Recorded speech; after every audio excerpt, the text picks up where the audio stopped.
On today's episode, we discuss changing the input to get different results in 2019. Cody shares a story about how him and his family took ownership of their financial situation, eliminating $83,000 of consumer debt in 2 years. Nick calls in to share how hostels can be an integral part of your travel plans. And Quinn and his wife discuss dietary changes made in 2019. Welcome to the Ultimate Crowdsource Personal Finance Show. This is your Friday Roundup. You're listening to Choose FI Radio. The blueprint for financial independence lives here.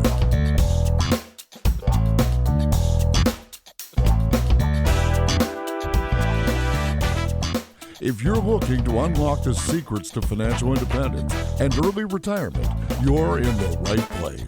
Stay tuned and join a community of like-minded people who are getting off the hamster wheel and taking control of their lives in the pursuit of financial independence. Choose FI, your home for financial independence online.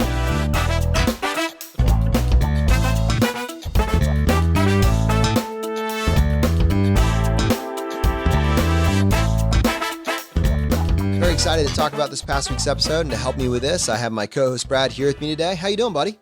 Hey, Jonathan, I'm doing great.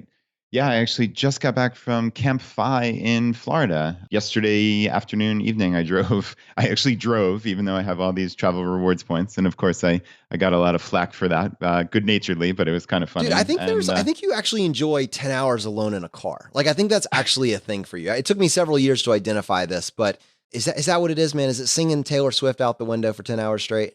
Yeah, it's fairly close to that. At least 2 hours of it. No, in all honesty, it really is relaxing. I know that sounds crazy, but it's a really easy drive. It was like a 700-mile drive, which a really I didn't easy expect drive. I love how you put those two side by side. Yeah, I know it sounds ludicrous, but it's just a straight shot down I-95. I get to kind of just be with my thoughts and listen to music, listen to podcasts, and it's fairly relaxing. I don't know how or why, and yeah, it was a really nice weekend. And I kind of approached it different mentally, actually, this time, which I don't know if there's any value in this, but just trying to think of like, get 1% better. You and I are always thinking about that. How can we make our lives a little bit better? And I really do apply that to all aspects of my life, or I try to. And this Camp FI was no different. I think I've left some of them, probably the most recent one in Virginia, actually, that I went to last year, feeling almost a little unfulfilled. It was a wonderful experience. I got to meet amazing people, but it felt like I was just having these little short snippet conversations. And I felt like I needed to be available for those short snippet conversations. I didn't actually dive into anything. Like if someone asked me to play basketball for an hour or play a board game for 90 minutes, I almost reflexively said no, because in the back of my mind, like, I need to be available, to kind of chat with people. And this was all internal. Nobody was putting this on me, obviously. But this time I just went into it and said, you know what, I'm going to say yes. And I just thought that was like a cool perspective. And that was my entire weekend. I'm going to say yes to the things that I want to do. And on Saturday afternoon, that meant during our 4 free hours, that meant like me basically exercising and playing games and having fun for like 3 of those 4 hours in a row. I mean, Jonathan, it was so awesome. I wound up doing this kind of CrossFit-esque workout with Joel from Phi 180 and Chad Carson. Then we played this like funny game called Gaga Ball. It's actually this game my kids play. Steven, the organizer, his kids were there and they're like, hey, let's go play Gaga Ball. So like I said yes, and then it was pick up basketball. And again, I would have normally said no to that, but I said yes, and it was so much fun. So I think, that 1% better is really an important aspect of life.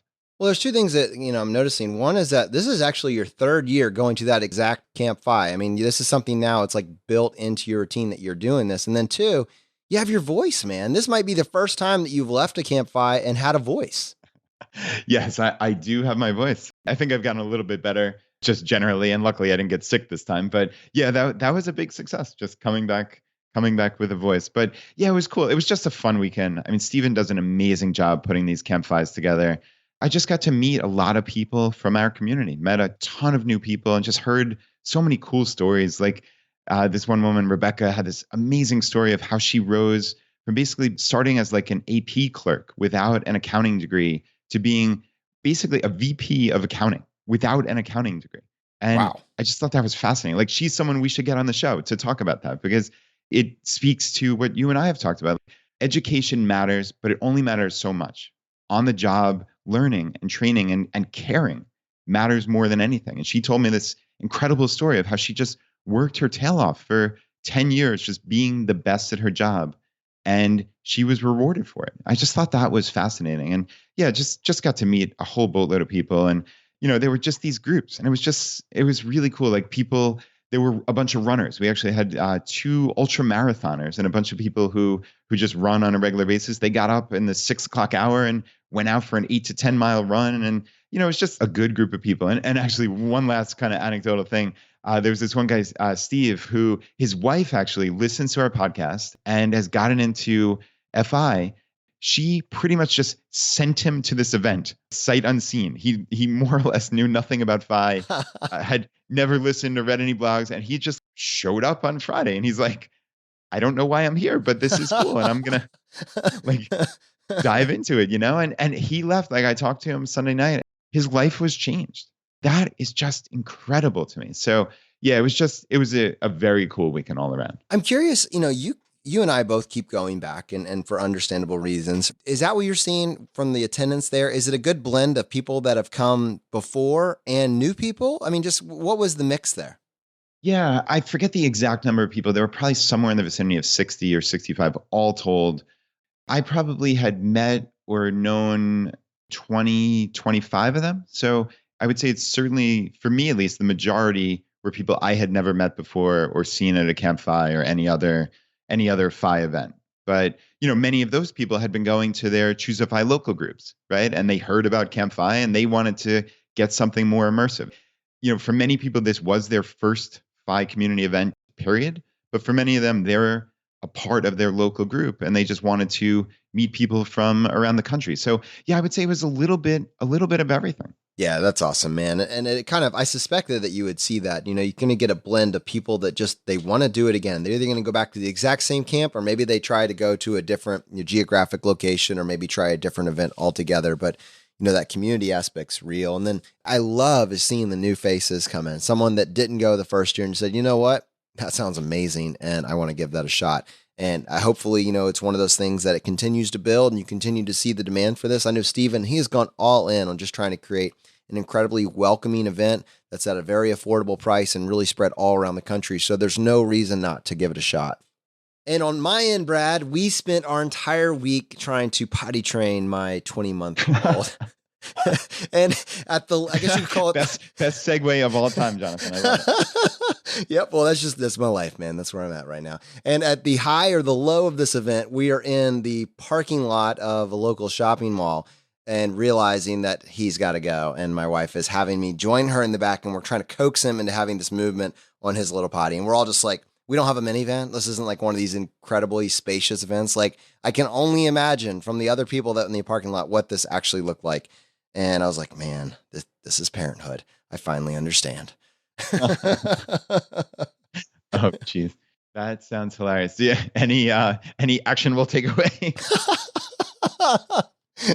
I mean, you got to commit, man. That's the thing. I mean, that's what my wife keeps telling me, because I just, as soon as it's like not working and you guys are having this conversation, and then after like 3 hours of investment, it goes south. The metaphors just write themselves. You just want to give up. But she's convinced me that it's going to be like, I don't know, it may take a day, it may take a week, but we are all in on this hand. So I don't know, maybe I'll have something to report. Frankly, probably if I don't report it, that's the best possible outcome, because it means we've all moved on to this next stage. But the Mendonza household, we're not focusing on the rule of 72. We're not focusing on automating our bank accounts. We're not focusing on anything second generation FI. We're just trying to get through potty training this week. But wait, I do have a follow-up, and this is something that I can add back to the conversation. A couple weeks ago, I talked about bill fixers, and I was saying that my cable had just gotten out of control. I had signed up for this package at this entry-level rate, and I thought I had a fixed rate at like something around $50 a month, and then I checked my bill and it was somewhere north of 80. And apparently I had Verizon Fios, and with this package, like after you fell out of contract after a period of 2 years, they just hiked up my number to $86. This was really frustrating. And I mean, Rocky was talking about negotiation in this past episode. I loathe it. And if there was a way that I could get, a good deal without having to actually go through the negotiation price. I'm really interested in that. So I had found out about this service called Bill Fixers, which you can find at billfixers.com. And what they do is they actually negotiate on your behalf. So you take them the service that you want to have negotiated. And in many cases, it's cable and internet, but there's plenty of others that they can do this for you on. They call on your behalf and they will negotiate a lower rate for you. And then whatever they save you, you'll just pay them half of that the first year. And Brad, they got my bill. So I think I had like a 25/5 package. So 25 download, 5 upload, something like that. They got my package down from 86 down to 45 for 2 years. And they increased my internet up to 100 megabits per second download and 100 megabits per second upload. We do a fair amount of, data bandwidth with this podcast and some of the other associated media that we produce. And that was amazing. I mean, I would have been fine just maintaining the current package but to get 4 times that amount for something something around $40 a month less than what I was currently paying. I was just blown away, and I will happily re-engage them 2 years from now and do something similar so I don't have to do this again. Yeah, that's super cool. So, okay, just for my own edification here, is the only time to do this when your package is coming up for renewal? I have Verizon and our contract doesn't run out for a while. Do I have to wait until that point? Or can you get in touch with them? And maybe not just in this one isolated incident, but can Bill Fixers or other companies like them, can they go to town on all of your subscriptions and such? I think they can just go to town. Honestly, it's a small company. So I suspect that we could just reach out to them and have like the CEO come on and tell us a little bit more about how they came up with this and what they do and what the best they've seen is. I mean, they've saved their customers millions of dollars in aggregate over time. I don't think there's any requirement. In my own mind, I was thinking, I'm already here on the other side of the contract. And the story's slightly more complicated than what I just laid out. Just there's a couple other variables. I saw that if I were to sign up for my contract again on Verizon, it would lower my bill back down to something like 60 months. So I would have to go back into contract, but that would have automatically lowered it. So I could have just done that, but I wanted to give them a chance to see if they could go even lower. So with that in mind, I asked them, hey, I want to give you the chance to do even lower. And if you can go lower than this amount of about $60 a month, then I will be willing to, pay you the difference. But, and they agreed to that on the front end. So they were totally fine with that. So in reality, they got me down from 60 to like something like 45. So that was like, I realized that kind of complicates the story a little bit here, but I suspect that just in general, if you have a list of bills that you're paying, you could just send them all of them. They go to town. And if they save you money, you work it out per the way their contract's set up. You pay them half of whatever they save you that first year. If they don't, it doesn't cost you anything. They don't charge you anything up front. So there's no downside to just handing them every recurring bill that you have, within reason, and just saying, what can you do?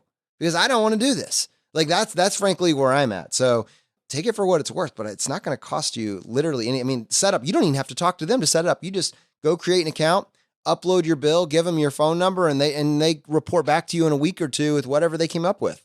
Yeah, that's really cool. I like that. I might just give it a test run myself. So why not, right? It doesn't sound like there's a downside. And yeah, just 2 super quick pseudo updates here.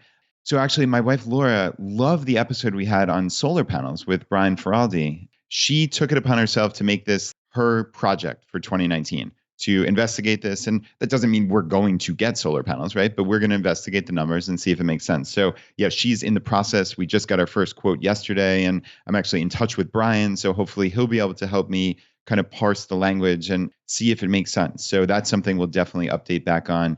And I also mentioned in the last week or two about my net worth tracking schedule. We've had a lot of people, Jeff in particular, reached out and said like he can help me automate this and make it so it's kind of ready for prime time. So in the next, I would say maybe this coming Tuesday, but if not the following Tuesday, in our weekly Tuesday Insider email, we will have that ready. So if you want to see that net worth tracking schedule, just sign up for our email list. The easiest way, you can just do it on the homepage of choosefi.com or just go to choosefi.com/vault. Just sign up. And we hope to have a lot more of these really cool resources. So that's just a little update in my world. I wanted to add on to that just because you mentioned solar panels. Maybe there's someone listening for the first time. This conversation builds on itself. So for those of you that have been with us for months and maybe years, like you're caught up. But for someone listening to this, if you're interested, well, why solar panels? Why are you looking into that? Is that a cost-effective purchase? We talked about this in episode 105R, and we did a solar panel cost analysis. And Brian Feraldi also wrote an article around this, which was posted on our website, titled, Are Solar Panels Worth the Investment? Both of those will be linked up in the show notes for today's episode if you want to go back and get some context. But yeah, man, keep us in the loop with what you find out. I know that part of what we talked about was that there are some tax credits in place that make this idea particularly compelling for perhaps the next 12 to 24 months. So Brad, let's go ahead and take a few minutes and talk about this past week's episode with Rocky. And in particular, what struck me is I think you can get caught up in your own mind and get to a very negative place, in large part due to, the news media cycle, which is so dead set on telling you that things have never been worse.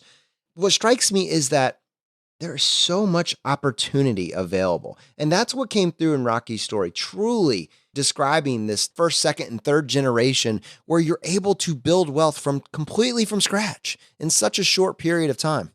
Yeah, it's opportunity and with a little bit of optimism, right? Like his parents were incredible. I mean, he said this was their second time starting over in life.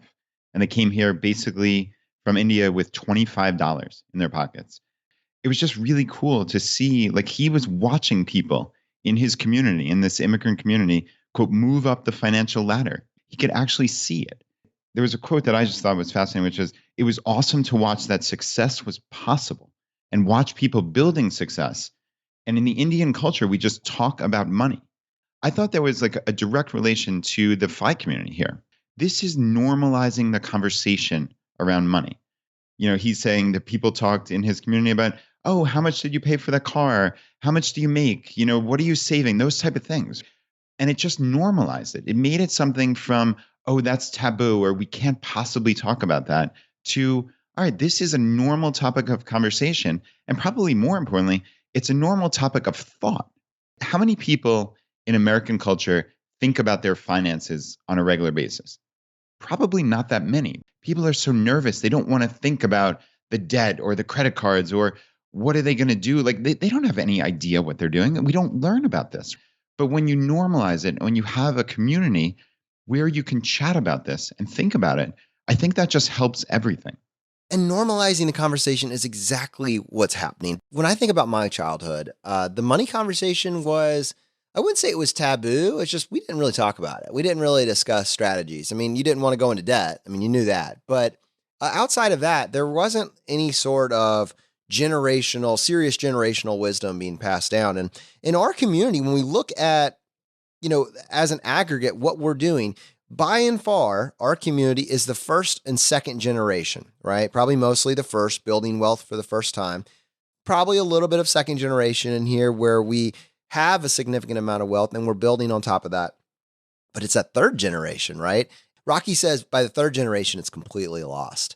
Wow. Now, I'm not making the case that everybody needs to get to that point where, it's old money and it's trust fund babies and everything else. I think many of us kind of recoil from this idea that you never had to work for it. You never had skin in the game. But at the same time, it's an equal tragedy to have put the time in the first and second generation and then just completely blow it by the third and start over. And I've been thinking about that a lot. I mean, is old money just, at bare minimum, is it just the people that figured out how to transfer it from the third to the fourth generation and beyond? Is that all this is? And if so, what would it mean if a larger percentage of the population could figure out how to make that generational transition and keep more of it, at least maintain the progress that's been achieved from one to the next? Yeah, I hear you. And I've been thinking about this more recently, also, especially because Jim Collins talked about it so eloquently at Chautauqua. He talked about being a steward for his money and his family's money for, I think he said 7 generations. That's the timeline with which he's thinking about this. And when you change the frame from just, oh, how am I going to make it through my life with enough money, to how am I going to be a good steward of this money for 7 generations? That's an interesting conversation, right? And of course, we're in a fortunate position to be even thinking about this. And many people in our community are just hoping to get to that number for themselves. And there's nothing selfish about that and not implying that in any way, shape, or form. But it's interesting when you do have that enough point, right? And you can start thinking about this. And really, I think about it all the time with my kids. As Rocky said, by the third generation, things turned out horribly, right? That was the quote. I think the way to avoid that is to start having these conversations like Rocky did with his kids at 4 or 5 years old about money generally, about how expensive things are. I mean, I'm kind of paraphrasing him here, but we talk about this in our house. We don't sit down with spreadsheets and go through that with our kids. I mean, they're slightly too young for that. They wouldn't be interested. But we do talk about money almost on a daily basis. I mean, not like overtly, but things come up and our kids, again, it's normalizing it, Jonathan. I think that's the crucial part. There's no reason our kids can't be involved in that. There's no reason they can't be involved in, hey, why are you guys not buying stuff? Or what was interesting when I got back from Camp 5, this was kind of cute, Jonathan. So Laura was telling me the story of how she got some like amazing deals at Costco. And Molly was there with her. Molly's reporting back, wow, mommy got X, Y, and Z items and only spent $94 and she had a coupon. That's what Molly in her cute little 7-year-old voice is reporting back to me. And like, that's just cool. She understands that her mom, even though she by all measures has money, right? And shouldn't have to think about this if it was normal American parlance. She is looking for good deals and she's looking for this coupon. Now, Molly internalizes this, whether she knows it or not, it's there. And just by having this conversation, and you should have seen her excitement. It was just so cute. It's like, wow, she got all this stuff for such little money and she used the coupon. So it was just one of those funny little anecdotes, Jonathan. But like the little stuff is the big stuff, you know?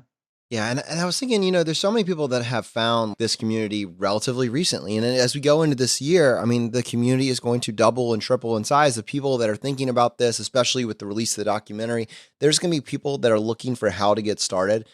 Tens of thousands of new people every single day are going to be looking for how do I get started with this. And I was thinking, Brad, while we covered a lot of this stuff in some of our earlier episodes, I think it probably would be worth our time to take all the information that we've laid out there and do our best to put it together into essentially, for lack of a better word, like a boot camp, but just try to organize it and present it and maybe like kind of just go back, do a 10 or 20 part series where we just kind of walk through these tenets of how do I, if I'm starting from scratch, or maybe I'm starting deeply in debt, how do I get to the point where my financial freedom clock is started? How do I get my spouse on board when they won't talk to me about this stuff?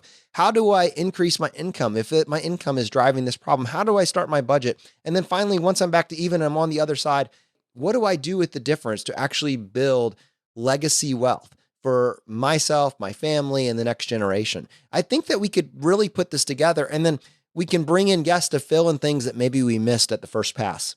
Yeah, I think that's a great idea. Also, that can help us curate all of our old episodes, right? We have 200 episodes at this point with all the roundups. And yeah, I mean, there's stuff we talked about a year and a half ago. That's essential information. I like that, Jonathan. That's very cool. I think we should put it together. As usual, you're presenting something brand new to me that's monumental on the podcast. But yeah, I think it's cool. Well, Rocky just inspired me by talking about this. We can't just let all of this work from the first and second generation go to waste by the third. We have a responsibility. We have a responsibility to society to help present this information in a way that's so compelling that we can actually sustain the progress that we've made up to this point. Yeah, I totally agree about fleshing these ideas out. And it's always interesting, like all the guests and all these episodes, they just build on top of each other. And Rocky gave us a lot of information. I know you found especially interesting about college scholarships and that app that had one SAT question a day. Yeah, that's a big part of it. I mean, kind of tying this to my idea about the boot camp. Like there's a couple things that we need to cover. One is that we need to do a much better job highlighting how that 16-year-old, how your daughter, right? Your daughter is a couple years out from school and you have a decent net worth, but you're not, she's not a trust fund baby. And your net worth is probably there because you didn't have to spend it all on 5 kids going to school. That would deplete any net worth. So being able to separate yourself out from that and figure out, Rocky said, you're smart. You can figure out how to pay for college. Well, that sounds great, but let's give the kid a shovel so they can actually dig that with. It's not just go get the student loans. How do you give them a compelling toolbox with which they can pick from the options that are available? They can get a great education. They can get a great job. And then right behind that, and Rocky added some details to that picture. If we can help them get good SAT scores, while it's not a one-shot cure-all for everything, it certainly is going to make some scholarships easier to obtain. And why not? It's so easy. It's such low-hanging fruit. What if you can build a skill? We know that for better or worse, America in particular leans heavily on standardized tests. Why can't, if you can learn anything, right? If you can learn anything, if you don't have a fixed mindset, if you have a growth mindset, why can't you learn to be better at standardized tests? And certainly building something into a routine like this little app would fit the bill, would serve the purpose. It's a great start. It doesn't have to be all that you do, but it's certainly a wonderful thing to add to your repertoire. And I was thinking along with this, Brad, we need to go out there and we need to find some awesome career coaches. There's so many people that are in careers that they've hit the ceiling, and that ceiling was low. I mean, it wasn't getting them to the median income or beyond. What does it look like to retrain and reskill if you don't want to be a coder? There are plenty of other jobs that we have covered and will cover in the future that can get you above median income with no college, with an associate's degree, and just by having someone that can help us think through the questions that you would want to look, the places and the resources that are available, figure out how to get out of a job that's not paying enough to get you past that median income line so you can achieve that high savings rate. I mean, these are the type of things that we need to go back to the drawing board. We need to do some research and we need to bring some people in to help us. Like Ash, every single week on our email list that you just mentioned, the first question we send out to people is, what is the biggest thing that you're struggling with? And I look at every single one of those responses, and there are a couple patterns that come to place. One is getting my spouse on board, which is behavioral, right? Which is a relationship, it's communication. And two, the second one that I see is increasing my income. These are big factors. It's great if you find someone that's making six figures, helping them achieve a 50% savings rate is, relatively easy. Let's sharpen things up. But if you got an individual that's making 30K or 24K, it's not going straight to the 50% savings rate. Yes, it's optimizing your budget, but it's figuring out how to increase your income and coming up with a toolbox for those individuals. It's the same situation as a college student. For the college student, it's how do we keep you from going six figures in student loan debt for a job that may or may not be there? For this individual, it's how do we get that income up? How do you career hack, or how do you retrain in another field? And I think that's not really something me and you can speak to, but there are career coaches out there that do this, and they consistently help people get to a new place. And we need to go out of our way to find someone that can help educate us and help our community with this information. It's so valuable. Yeah. And just going back to what you said a couple of minutes ago about like the SAT, it's about knowing the rules of the game. And I think this is one of the most attractive parts of the FI mindset to me, is knowing the rules of every game and trying to maximize. The system is the system in many cases. And of course, I'm not arguing don't try to change the system. That's a totally separate line of reasoning and argument, certainly. But these are the rules of the game. And how can I maximize that the best of my ability?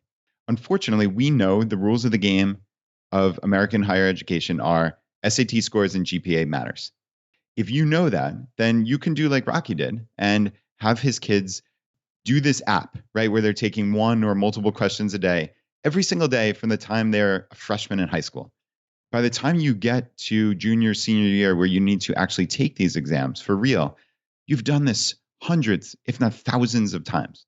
And it's just obvious. You've seen all the tricks. You know what's going to come. You know the subject matter. It's knowing the rules. So obviously, this is a place of privilege that we can have years of time ahead to get our kids ready. But again, you know the rules, you can maximize it. I find that this beautifully attractive way of looking at life, where you can look at it as this game. I know the rules, I'm going to maximize, and I'm going to win to the best of my ability. So yeah, that's just something that just always jumps out to me, and I really wanted to emphasize it. And Brad, as I think through, like, if you could impart one skill set that is priceless to your teen, to your young adult, to this next generation, and you want to really set them up for success, it strikes me that one of the common themes that I've heard over and over again from people whose opinion I really value is that if you could have one skill set, it's going to be communication skills. And I was looking at an article that popped up recently. I would love to find the actual reference so I could link it up in the show notes, but it was saying that when they look at CEOs of companies and they look for the common trait, the common job that all of them had, when they go back far enough, at some point they find sales. And it struck me that it's sales because it's communication. This is not about you being a used car salesman. You've been a lot. Those of you that are used car salesmen, this is not a jab on you, but this is not like trying to put anybody into that particular box. But sales is the most vital skill set there is. And it's not because you're trying to sell something. It's because you're communicating your vision. You're able to sell your employer on why you can do the job, your future employer on why you can do the job. You're involving your teammates on why to work with you on a certain project in a certain way. It's when you're going out and you're collaborating and you're starting your own venture, you're able to communicate that you have an idea that you think can really be something. Almost every single startup that's ever happened required someone to be able to sell that vision. And that's why I think communication paired with sales is probably like, if you could latch onto one thing, do that. And if you know that, just like we said, hey, it's probably worth it to build up your SAT skill set. It's probably worth it to build up your communication skills, because I think even Warren Buffett, in a pretty famous talk that he gave, 2009 Columbia Business School, said to the individuals, hey, if you get a degree, it's going to be worth this amount and I'll give you X number of dollars. But if you, on top of that, are a very good communicator, it's worth double or triple that. I mean, it's just, you can apply a value to your ability to sell your ideas to people. So knowing that, how does one develop good communication skills? And I think that that is its own skill set that's worth exploring. Do you join Toastmasters and practice giving talks? Do you take a public speaking class at your high school or at your college? Do you read? Do you read lots of books? You know, these ideas, they don't come from nowhere. I truly believe there's no new idea under the sun, Brad. Rather, people take ideas and they repurpose them and reuse them as their own. And if you're not reading other information, where are these ideas coming from? So that's kind of like my overall mindset, as I'm trying to, without the perfect frame, how do you create your own luck? How do you create an environment in which you're doing your best to guarantee success? And I think realizing that you can be anybody, you can learn anything, you can apply a growth mindset is a valuable piece of this conversation. Yeah, Jonathan, that is fascinating. And I'd love to kind of ruminate on that more and respond, but I guess I'll give you my quick hit thoughts. And as far as speaking publicly and communicating, like I think repetition matters so much. I know personally, and I don't really talk about this all that much, but like this debilitated me throughout most of my life, like speaking in public. I mean, I know like the old cliche is like people's biggest fears, greater than dying, and I don't know about that, but I wouldn't go quite that extreme, but I just hated speaking in public, even down to like asking a question. So I think of what Tom Bilyeu from Impact Theory says. I'm the type of person that, okay? It's this way that you look at yourself. I'm the type of person that ask questions because I'm interested, and I don't let fear debilitate me. Just this past weekend in Camp FI is a perfect example. I can remember dozens of times in a little group meeting or a speech, at the end, they say, hey, who has questions? Almost invariably, I had a question. Also, almost invariably, I never asked it. I can think of 0 instances where I asked a question in a public setting because my heart was beating out of my chest, and it was something that I wouldn't do. I still had that kind of fear reflex, even as Brad from Choose FI, and I say that very jokingly, in the Camp FI, I still had that fear reflex because it's part of me. But I said, I'm the type of person that asks these questions because I'm genuinely interested in the answer. I think there were 6 speakers at the event that weekend, and I think I asked 4 or 5 questions. I didn't let that. I mean, obviously, I still had my heart beating fast, and I just controlled it, and I asked my question because I was genuinely interested. So there really is a larger point to this communication. I view it as I am genuinely curious, and I think listening is such a crucial part of communicating. I know that sounds kind of counterintuitive, but when you really listen and you sit back and you're curious about someone, then you can communicate with them on such a deeper level because they feel your interest. They feel that energy.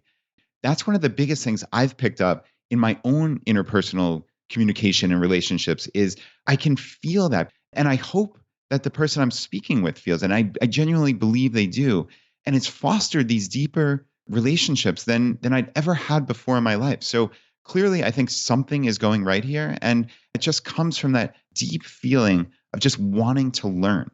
It's so fascinating for me, Brad, that you've expressed this fear of, in your case, you're saying public speaking, but at the same time, you've become a public figure. I mean, this podcast is a top 1% podcast in all of the world now.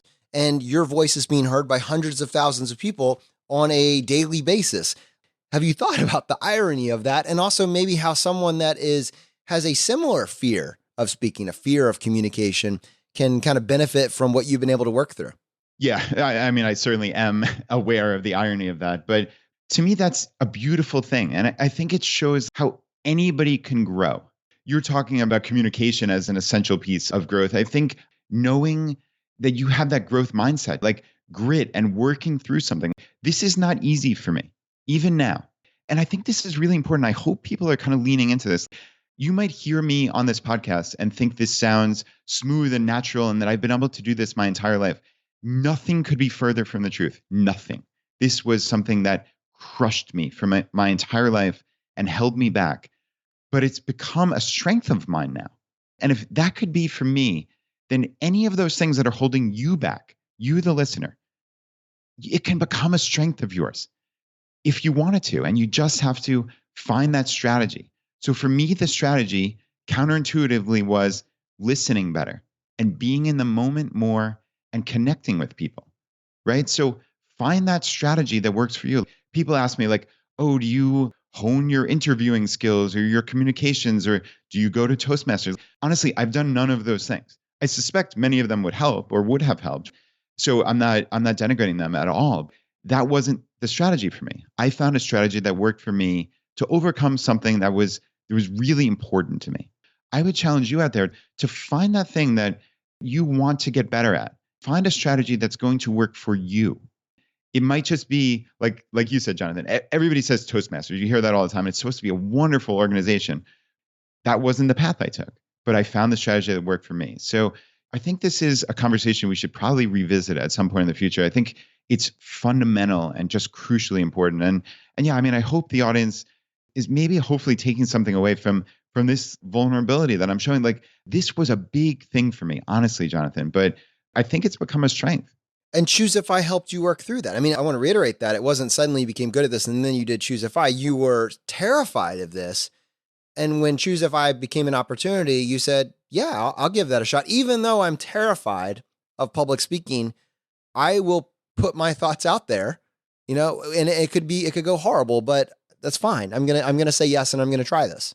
Yeah, that's exactly right. And I mean, you can probably relay stories of that first interview we did on Radical Personal Finance 2 years ago. And even our first couple of episodes, just hearing my own voice in the headphones was jarring to me. And like, I don't know if I could do that. I had this moment where it's like, yikes, I don't know if this is going to go south or not. Yeah, I mean, it's even more than that. Like, this is part of it. We've had the opportunity to give several talks publicly, and we've had the opportunity to do some television interviews, and just really some amazing doors have opened up. But what I wanted to highlight is every single time that we did something new, both of us felt like that first day of class again, that terrifying first day of class again, where we didn't know if it was going to work.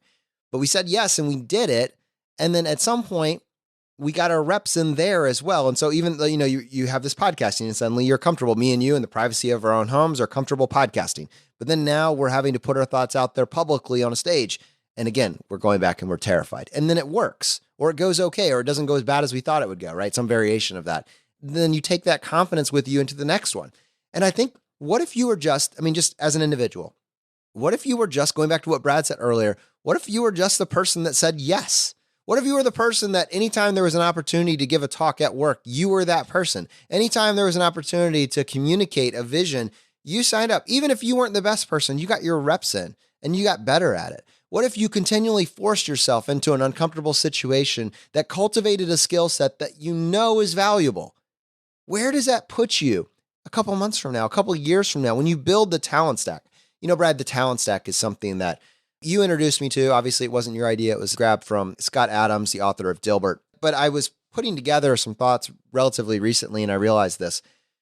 I'm the type of person that can learn anything. I'm not going to be the best at anything, but I'm going to learn enough random skills, enough somehow attached skills. I'm going to put them together, and I'm going to be able to make connections that maybe no one else is making. Scott Adams called this the talent stack. Until I had that, it was kind of unformed. But when I understood that idea, that principle, I could go all in on that hand. And so while in 2016, I had spent the last 8 years pursuing one skill, pharmacy, right? I was a pharmacist. That kind of pivoted and shifted. And 2 years later, I'm a podcaster, a blogger, a writer. I'm good at advanced motion graphics, information analytics. I mean, I just have a skill set that each day keeps getting added to, and it's interest led, right? Every single time I add a talent onto this, I can see the threads on where that can go. And I don't know exactly how, but at some point I'm able to use all of these, and it's wonderful. I understand videography. I'm a decent public speaker. It's like, what is a skill set that you're building for yourself? And if you keep doing the exact same thing you're doing now, you're going to get the exact same results, right? Same action, same results. Different action, different inputs, different results. We understand that, but in many cases, we don't take action on it. What if this year, 2019, was the year that you did that? You changed the input and you looked for different results. And Brad, with that in mind, I think we should take a few minutes and play some voicemails from our community. How in 2019 are they changing the input? Hey, Brad and Jonathan, this is Quinn. I've been listening to your show for the past 5 months after recently discovering Fi. When my wife and I found Fi, we started aggressively reducing our spending, and we realized one easy way for us to save significantly on our grocery bills was to eliminate meat from our diets. We had tried a few meatless meals that we liked so much, we accidentally went 3 days without eating any meat. From there, we spent a month meat-free and have switched to a whole foods plant-based diet just over a month ago.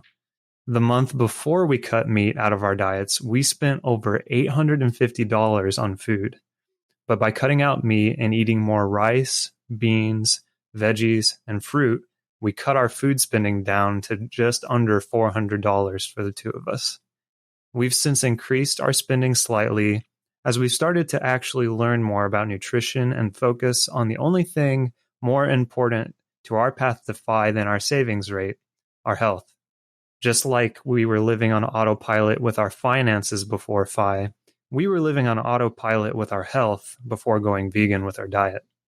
Just like Jonathan always says, we didn't know what we didn't know. The best part of this new shift in our lives is that we feel great. We're eating better, tastier, and more exciting food. With supervision from my doctors, I've also been able to reduce and even eliminate some of the maintenance medications that I'm on. Thanks for the Vegan Path to Fi episode. I also wanted to quickly plug the Vegan Fire group on Facebook, which has already been a great resource for me just after the few days I've been a part of it.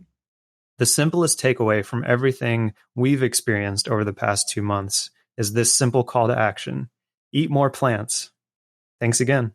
It's awesome, man. I think Eat More Plants can be a guiding light, even for those people that are not yet willing to embrace a vegetarian vegan lifestyle. Yeah, I hear you. I personally have no dogma or deep-seated beliefs about eating meat or not, but I think what Quinn talked about feeling great, that should be the guiding light. What's interesting, and I think I mentioned this previously, Jonathan, after that Vegan Path to Fi episode, my wife and I now have Tofu Wednesday. So that's our dinner is we have tofu every single Wednesday.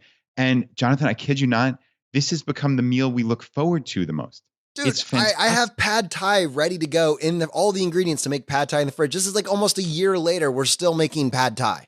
And for us, the guiding light is feeling great. I feel so satisfied after our Tofu Wednesday dinner that sometimes I don't even need to eat breakfast the next morning. Like I'm still full, but not that horrible full feeling you get. I'm just satisfied. And yeah, we've been looking for these things that like also just take decision making out of it. Actually, Laura mentioned that this morning. So she's kind of instituted, and sadly, I didn't even realize this, but we have Tuesday soup night. So she makes a whole bunch of soups and freezes them. And unbeknownst to me, sadly, we've been having Tuesday soup night. But it's cool. You didn't know it was a thing. You were just. I didn't know it was a thing. Didn't know it was a thing at all. Took you 2 years to see the pattern. Yeah, pretty much. I'm not too quick on the uptake here, but for Laura, that's taking decision making out of it, right? So we have Tuesday soup night, Wednesday tofu, and like I've previously said about Laura's meal planning, she'll do one big meal that she'll actually cook that week. That'll last for 2 or 3 nights. So I mean, we're at 4 to 5 nights of the 7 just right there. And most of this stuff is done in advance. That soup is cooked in one big vat or multiple vats where she'll make a couple different soups and then freeze them in individual portions enough for the two of us to eat for dinner. So there's no work that needs to be done for the next couple months of Soup Tuesdays. And recently she did her thing where she bought like the family pack of chicken and breaded and fried it over, it was like, it took her about 90 minutes, but it was 6 pounds of chicken, right? And froze them into individual portions. So she has that at a moment's notice. So again, it's just making your life easier by planning. As Quinn said, you can save a lot of money doing this, just being intentional, first off. But Quinn is saving it by focusing on this more vegan path. And it's just the larger point of do what makes you feel good and stop living on autopilot. So yeah, just really, really good lessons there. This next voicemail that I want to play is from Cody, talking about how he and his family have really taken ownership of their financial situation. Hey, Brad and Jonathan, Cody here. First, just wanted to say how much I enjoy the show and especially the episode earlier this week with Deanna and the roundup that followed. The biggest excuse I've heard or read that keeps people from pursuing financial independence is the story they tell themselves because of their specific life circumstances. I'm not going to discount the difficulties some people have that truly act as a roadblock to pursuing financial independence, but I love how Deanna and Julian from Montana Money Adventures before her show that if they can do it, so can most people. Excuses often act as convenient walls we build to keep ourselves from becoming extraordinary. And if the average person took a look at their income and spending and added a dash of creativity and willpower, I'm confident they could pursue and reach financial independence within 15 years. To wrap this full circle with a call out from the roundup to the community to share an annual update, I like to share mine. 6 years ago, my wife and I were living in Seattle with near minimum wage jobs at Taco Bell and Office Depot, with college degrees that weren't doing anything beyond increasing our debt. We played the victim card that is often played by college graduates struggling to find work that paid above minimum wage. But then we found the financial independence community and took ownership of our situation. Shortly after our new outlook, we secured new jobs that paid us $30,000 a year, or just under $15 an hour. Now, that might not sound like much in Seattle, but we were ecstatic as it represented almost a 50% jump from where we were. We drastically cut our expenses. I started grabbing as much overtime as possible, and my wife began freelance writing once a month. Within 2 years, we completely eliminated our $83,000 of consumer debt. Towards the final 6 months of this period, we bought a house in a lower cost of living area across the state and moved there. Instead of finding a low-paying job like the old me would have done, I put together a detailed work-from-home plan that would have me working in 5 different departments. I had proven myself a valuable employee, and this active initiative proved my determination of continuing to add value in a remote capacity. They accepted my proposal, and I became my company's first remote employee, allowing me to not only maintain my salary, but get a raise as well. My journey has brought me from a financial independence aspirant living in the high cost of living area of Seattle with a minimum wage job to eliminating significant consumer debt and designing my job and my life to put us on trajectory to achieve financial independence within a short time period. In the past year alone, we doubled our net worth, wrote a book on financial independence that was featured in HuffPo and The Penny Hoarder, started a blog, expanded our family, and I personally just crossed the 1-year anniversary of losing over 40 pounds, which I've kept off completely. I enjoyed meeting you both at FinCon and would like to one more time thank you for the podcast. It's inspired us to live a more intentional life and specifically inspired us to write a freaking book. My wife and I are indebted to you both. I'm looking forward to the next year and can't wait to see where this community goes. Thanks, guys. You know, Brad, Cody's book is titled Clocking Out Early. And why have we not had him on the show yet? What an incredible story. Yeah, we really need to. It was funny. When you said Cody, obviously I didn't know which Cody it was, but as soon as I heard his voice, I'm like, oh, that's Cody we met at FinCon. So yeah, what a cool story. That's really incredible. I love that he basically made this remote job for himself. I mean, they've doubled their net worth recently, wrote a book, lost weight. I mean, that's a little bit of everything. I mean, right? Talk about different inputs, right? That's this show. This show is different inputs, and look what they've accomplished. Cody, we'll be reaching out to you. We got to get this episode on the books, man. This is incredible. All right, I got one more voicemail that I want to play today, and this is from Nick talking about his experiences with global travel. Hi guys, this is Nick, 24-year-old dietitian in Iowa. I love your podcast. I'm slowly working my way up to all your episodes. I'm only on 46R. I just listened to the review of a person's voicemail regarding travel rewards and credit cards and mentioning how Airbnbs can be a useful strategy aside from hotels.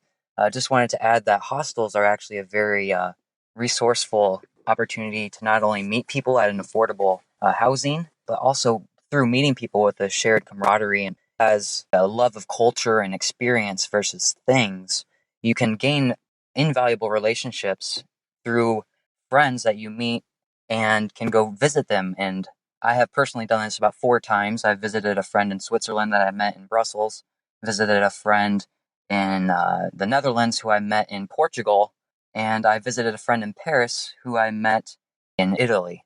On a trip to Colombia this last year, met a few Brazilian friends who I plan to visit in the upcoming years. And, all these stays with these friends really saved me upwards of at least $80 a stay for a couple nights in comparison to a hostel, let alone in comparison to a hotel without hotel points, upwards of $200 to $400, while at the same time gaining another invaluable experience of experiencing their culture from someone who lives there, breathes there, is from there. Through meeting them at a hostel, you already know that they just have a passion not only for other people's cultures, but most likely for their own culture. And so I can't speak to the benefit of hostels enough, and wish that they had their own credit card system to kind of get some points and hack those travel rewards. But unfortunately, there's nothing there to my understanding. But please share the news if you find of any hostel rewards points that you could use. However, I suppose you could always go with Capital One Venture, but I'm a Chase user myself and really have a minimum 2.25% cash back using the Freedom Unlimited mixed with the Reserve and the Freedom rotating categories. Thought I'd share that. Keep up the great work, guys. I was one of those savers that had no direction, and now I have that fire burning in me. Thanks, guys. Take it easy. Yeah, Nick, that's really cool in general, especially even what you just said there at the end, like with no direction. When you find this community and you get some direction, everything just becomes clearer. And I love what you said about hostels. That was really neat. Like I know I enjoyed, many years ago when I went backpacking around Europe, staying in those hostels precisely because of the reasons you said. You're meeting people from all over the world. You're experiencing new cultures. You're making friends that you could be in touch with for years to come. So there's a lot to be said for that. And I think you hit on it actually with the travel rewards that you most likely can use Capital One Venture or Barclaycard Arrival Plus to pay for those hostels. Now, certainly there are no hostel reward points that I know of personally, but assuming that those code as travel, which I would have to believe that they would in many or most cases. Obviously, I cannot promise that, but if it codes as travel, as far as like the merchant category code for the credit card, then that's an expense that you can wipe out with a Capital One Venture or Barclaycard Arrival Plus. And that's very cool, especially when you're talking, those bonuses can be significant, $500 plus. And if you're talking about a hostel that only is going to cost you $20, $40, $50 a night, whatever it may be, maybe less in some cases, that bonus can go a real long way. So I think there really is a lot to be said for that. So that's clearly the travel rewards path that I would take for hostels. All right. Well, as we start to wrap up this episode, I wanted to mention 2 things just for our local groups. That's something that we're making a big focus for 2019. And if you're adminning a local group, we really want to highlight, maybe a success from something that's happened in your local community, whether it be your first in real life meetup or potluck or event or talk that's been given. So in our admin group, that's being shared, and we're including that on different episodes from our Friday roundup. And I wanted to give a shout out to Fort Lauderdale that just had their first real life meetup. And, really that's all it takes. It just takes one real life meeting for people to realize that this is something that they want to include and make it more of a priority. And it really just takes one person stepping up and saying, I will be willing to spearhead this and get it going. And then there's plenty of people that will stand up to help support that. And with over 200 local groups all around the world, many people ask, well, what should I do for my first meetup? Well, what should it be? Where should we go? And just don't overthink it. Keep it simple. It could be a coffee or a happy hour meetup. It could be at a venue that's just convenient for the local members. It could literally just be a meet and greet on day one, finding out a little bit more about your story, which is often the way that Camp FIs begin as well. From there, after you have that one event, it's pretty easy to start engaging some speakers. We talk about communication. Many people have done something really awesome, whether it be entrepreneurship, whether it be investment strategies, whether, there's so many travel rewards. There's so many different ways to take a conversation, and there's going to be someone that's willing to give their take on it. And this can be an ongoing thing that community members contribute to bring their perspective on real estate into this situation, to talk about opportunities in the local area. There's so many different ways to take the conversation, but it takes a few individuals being willing to say, hey, this is important and we want to start this. And from the Choose FI perspective, we want to support that effort and we want to highlight it. And when you're doing something, we want to draw people's attention to it so that it's easier to get that engagement. That is the function of the local groups and the reason that we've set it up the way that we have. If you're interested in finding a local group in your area and being a part of this conversation, just go to choosefi.com/local. And there's a list of all the countries and all the locations that have local groups. And there's also a global map so you can see all over the world where these local groups actually are and get involved. Yeah, and Jonathan, it's about breaking down that resistance. That's what you're talking about for like that very first meetup. Just schedule a meetup, even if you're not the admin of the local area. Our most recent Choose FI Richmond meetup was just from a new member who wanted to get together because we as admins hadn't put anything together recently since they moved to the area. So we're all getting together. Break down the resistance. It can be something as simple as just getting together over coffee. Hey, we're going to meet at Starbucks at 5:00 on Thursday. Whoever shows up, shows up. You know, we've seen from that all the way to San Diego. A couple months ago, they had Sean from FI Tax Guy talk for, I think, 6 to 8 hours where he just answered questions. And I think most recently, I just actually saw a post. I think they had an event this weekend where they had someone talk about travel rewards. She spoke for 4 hours answering questions. That's amazing. So those are the bookends of this, right? But it can be anywhere in between. But it's just break down the resistance and get it to happen, you know? Absolutely. And I think one of the things that, Brad and I are going to try and do this year, we haven't done a whole lot with video up to this point, but we are actually going to be doing some live streams to collaborate with some of the local groups and with the community at large. And so we'll give you more details on that after we have got it fully fleshed out. But it's something that, we would love to participate in some degree with your local group meetup if possible.